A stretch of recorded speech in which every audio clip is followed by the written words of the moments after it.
Okay.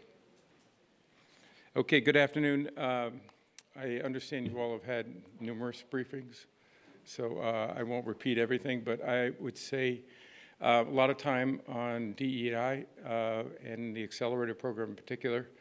I had the opportunity to sit in a number of those sessions and incredibly impressed with the participants, with the program, and the exchanges that were happening in each of the different forums. So I think that program continues to be very exciting, and I think providing opportunities for really both the ownership and the participants.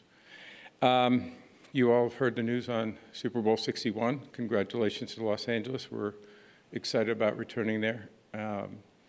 Obviously, I came out earlier and announced our first game in South America and Brazil. We're incredibly excited by that also.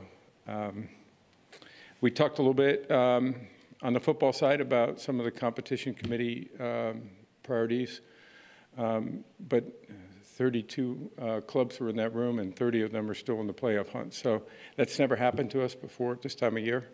I think it really bodes well for the competitiveness of this league, the excitement, and we all feel really good about where the game is headed.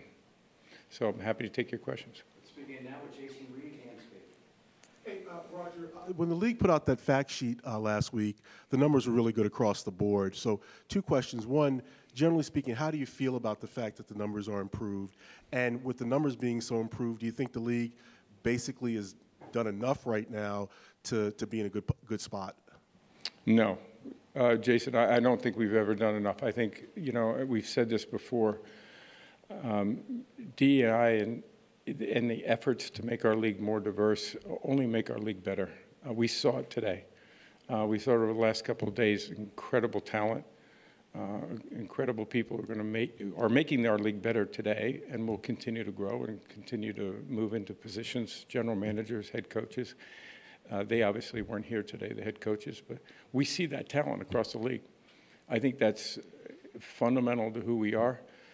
Diversity is fundamental to who we are, and I think we all see the benefits of that and the importance of doing that right. Jonathan Jones, CBS. Hey, Roger, a lot of talk, a lot of attention being paid to officiating, consistency around officiating. I'm curious what your perspective is on the current state of officiating, and specifically your take on a specific play in Kansas City. Flag was thrown, and then the comments made by some of the faces of your league and Andy Reid and Patrick Mahomes afterward. Well, I find it a little ironic when you say attention on officiating when I think almost everybody, to my knowledge, is acknowledging that the officials are absolutely correct. That's their job, to call when there's a foul. There was no question about that foul. It was absolutely the right call. If you don't call that, obviously we would have been subject, or our officials would have been subject to criticism also. So you know, we all understand our officials are second guessed. I've said it many times to you before, they are not perfect. No human being is. But the reality is they do an extraordinary job. And as I said, I find it ironic that I'm standing here answering a question about the officials got it right and they're being criticized. I think it shows you how difficult it is to do their job. And I understand that, and understand it comes with the job, and I understand it comes, the officials understand that. But I'm incredibly proud of not just what they did at that game, but also what they continue to do.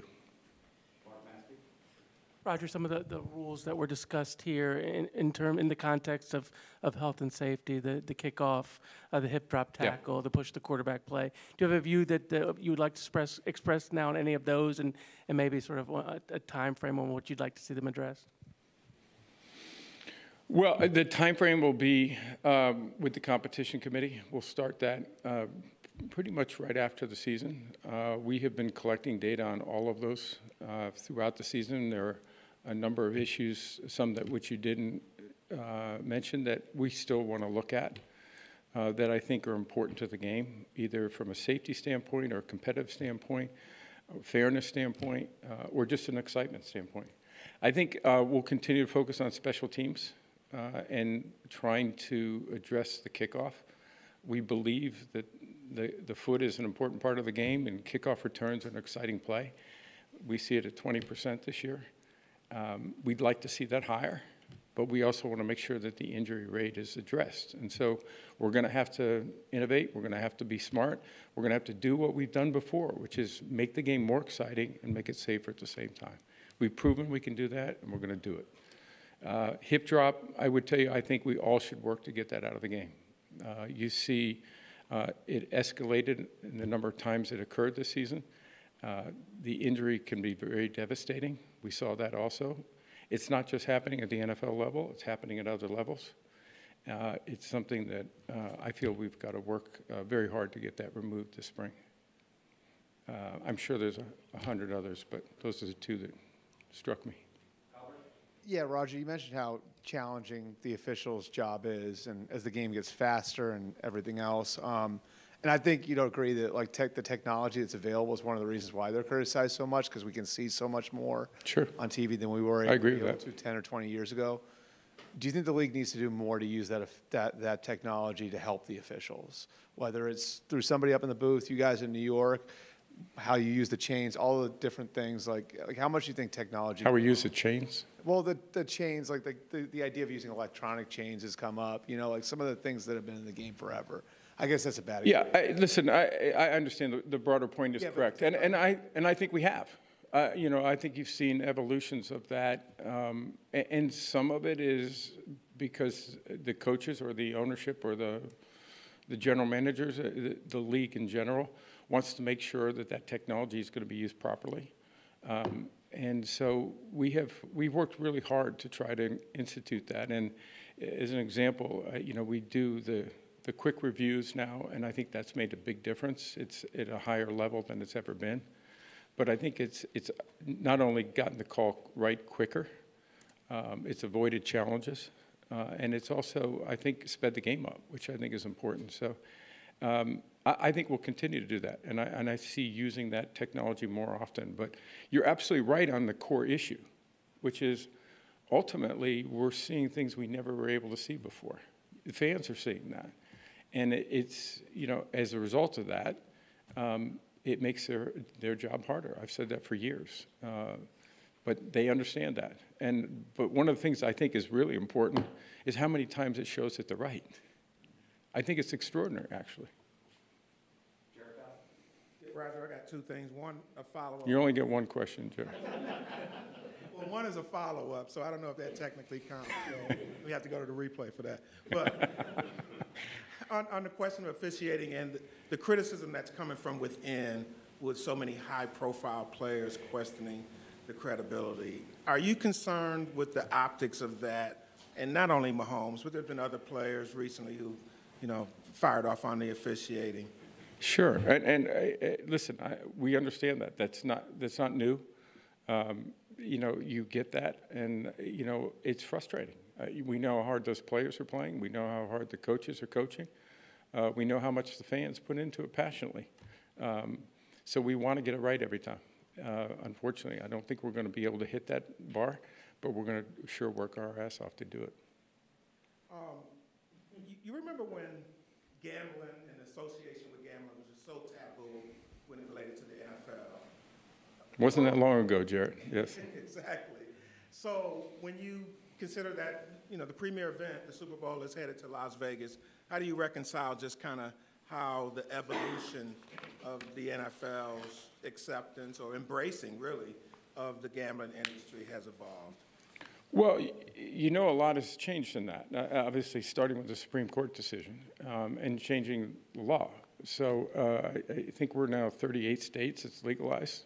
So Las Vegas is not alone. It used to be it was the only state, Nevada, to have sports betting.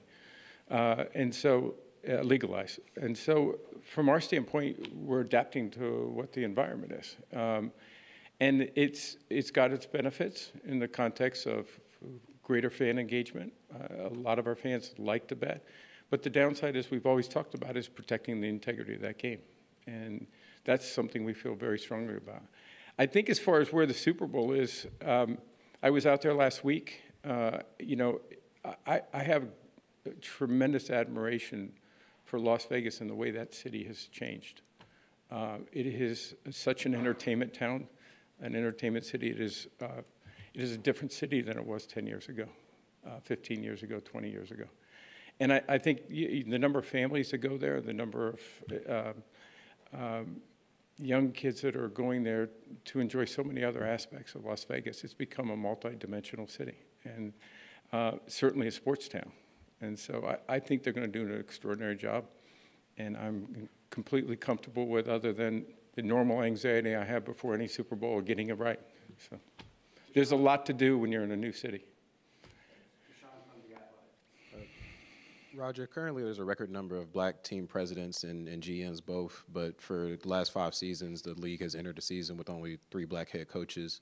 Why do you feel like there's been that growth on the executive side, but it hasn't quite translated to the head coaching ranks?